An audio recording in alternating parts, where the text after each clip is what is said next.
নমস্কার।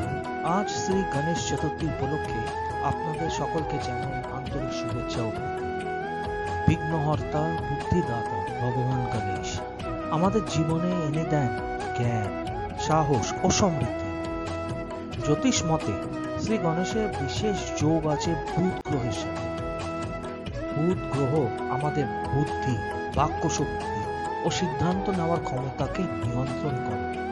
তাই এই দিনে শ্রী গণেশের পুজো জীবনের বিভ্রান্তি দূর করে, মনে স্থিরতা ও জীবনের শুভ ফল আনে। আজকের দিনে আপনি যদি ঘরের পূর্ব দিকে একটি ঘিয়ের প্রদীপ জ্বালান আর 21 বার ওম গং গণপতে নমঃ মন্ত্র জপ করুন এবং শ্রী গণেশকে দুর্বা ঘাস নিবেদন করেন, তবে গৃহশক্তি, সাফল্য আর ইতিবাচক শক্তি বৃদ্ধি পায়। ভগবান গণেশের আশীর্বাদে আপনার জীবনেও আসুক জ্ঞানের আলো, সাহসের শক্তি ও অগাধ সমৃদ্ধি। সবাই বলুন গণপতি বাপ্পা মোরিয়া, মঙ্গল মূর্তি মোরিয়া।